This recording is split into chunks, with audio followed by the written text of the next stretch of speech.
Hi, and welcome to Outdoor Explore. I'm Miss Katie, and together we're going to read, sing, play, and explore the world around us.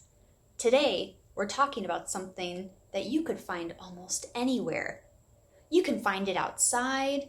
You can find it inside of your house too, even inside of your body. Almost everything on Earth is made up of this, and it is water. So, I'm going to take a walk to a park in my neighborhood, and I'm going to observe all the water around me. To do that, I'm going to bring my observation notebook.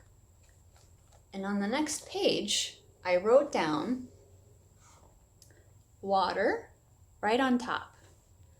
And I'm going to write down all of the water that I see on my walk, what I hear, the water, if I taste any water on my walk, any water that I can touch, and any water that I can smell. So I encourage you to do the same. Families, you can take a notebook or any kind of paper you have at home and observe all the water that you see on a walk.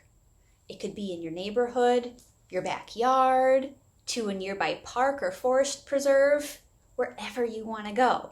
Just go outside. So if you're ready, I'm ready. Let's go.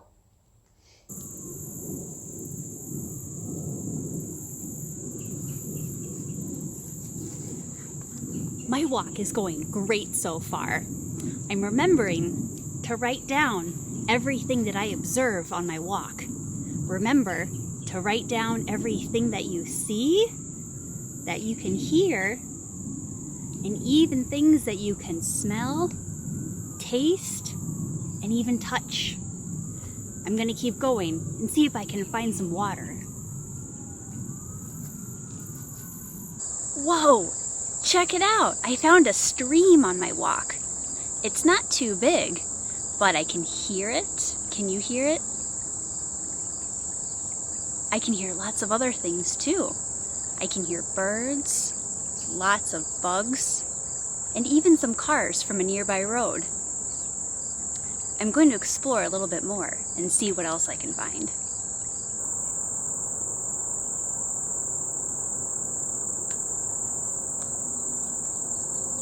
I collected lots of things on my walks, like leaves and sticks and rocks, but I don't need to take all of it home. So I'm going to throw this rock and stick back in the stream before I go.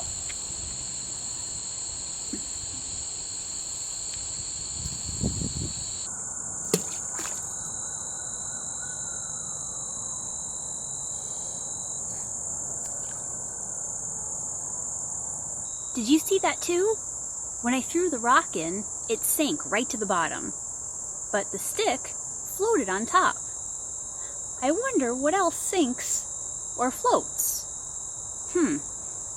Well, my friend Linnea has an awesome experiment to try out different things that might sink or float. Let's watch. Hi everyone, I'm Miss Linnea and we're going to do a float or sink experiment. So let's see our items. We have a leaf, a crayon, a pink plastic egg, and a rock. And we're going to see if they sink to the bottom or stay floating on top. So let's test out the leaf. Do you think this is going to sink or is it going to float? Let's see. It floats. Nice. Okay, let's try out the crayon. Let's take our guesses now. Do you think it's going to sink to the bottom or float on top? Ready, set, go. It sinks to the bottom. Here you can see. Okay, now let's test out our plastic egg. Do you think this is going to sink or float? Let's see. It floats. Super cool. Okay, now let's try a rock. Do you think this is going to sink to the bottom or float on top? Have your guesses? Okay, let's see. It sinks to the bottom. That must mean it's more dense than the water. So you could try this at home too by using all different objects you see and putting them in a bucket of water and seeing if they sink or float. So try it out and let's see what happens. Thanks for joining me. Wow, that was such a cool experiment. I can't wait to try it when I get home. Before I keep walking, I wanted to show you some books that I brought with me. This first book is called Rainfish by Lois Ehlert. I love this story because the illustrations are so cool and it's really easy to read. If you collect things like leaves, sticks, or rocks on your walk, you could turn it into your own rainfish at home. Another book I really like is called Water, Water, Water by Nancy Elizabeth Wallace. I like this story because Walter the Warthog does tons of other experiments with water at home. I highly recommend it if you want to try some other experiments too. And of course, the library has tons of other books about water. A couple like A Drop of Water by Walter Wick. This one tells you about all types of water and what happens when it changes. And of course, if you want more experiments to try, we have more books like this called One Stop Science with lots of activities to try. Well, I think I'm ready to keep walking, so let's go. I can't believe I found a pond.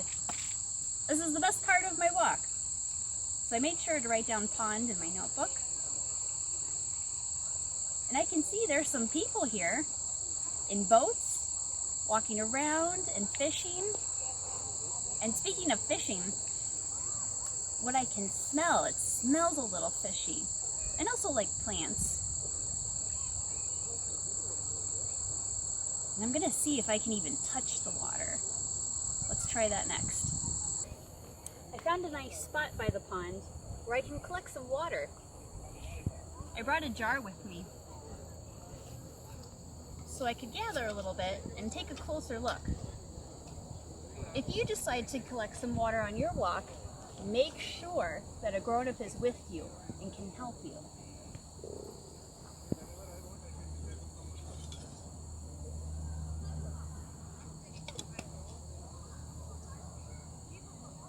There's lots of other things in the pond while I'm looking too.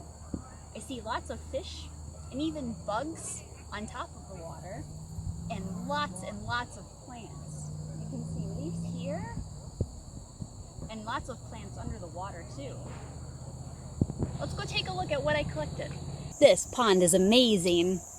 Let's take a look at the water I collected. Oh, it's definitely cloudy. I can see plants on top here and some seeds. And at the bottom, where it's dark, lots of sand, tiny rocks, and dirt has collected. That's called sediment. And let's watch. I'll shake it up. Oh, even cloudier. Seeing all of this water makes me thirsty, but I know definitely not to drink this. It will not be tasty. So I'm glad I remembered to bring a bottle of water from home. I know I can definitely drink this. Well, I'm going to dump this out where I found it. And in the meantime, watch this cool experiment from my friend Linnea, all about musical water. So for our next experiment, I'm pouring water into a jar, and we need to take a close listen to see if adding more water makes it higher pitched like this or lower pitched like this. Now you could try this at home with different sized jars and listen closely to what sound it makes. Let's take a listen.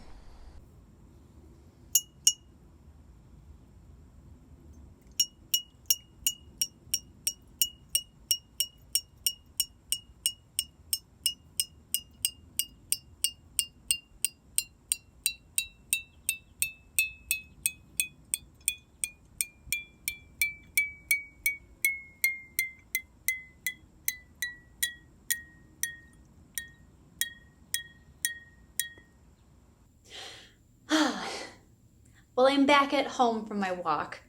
I had such a good time. I hope you did too. Even though I didn't see many fish, it did make me think of my favorite rhyme to sing about fish.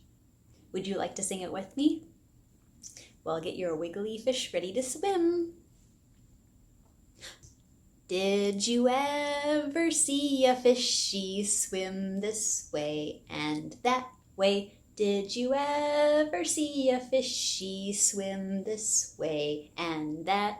Swim this way and that way, swim this way and that way. Did you ever see a fishy swim this way and that? Thanks for singing with me. You did a great job. And before we say goodbye, because it's about that time, let's stretch our arms up way above our heads. Oh, stretch and see how tall you can make yourself.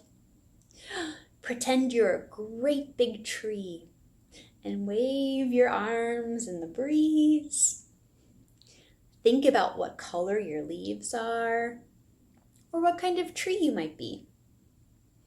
But now, wiggle your fingers and let them fall very slowly to the ground.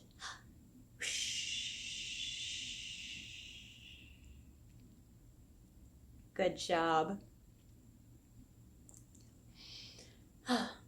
Well, it's time for me to say goodbye, and I hope to see you on the next episode of Outdoor Explore very soon.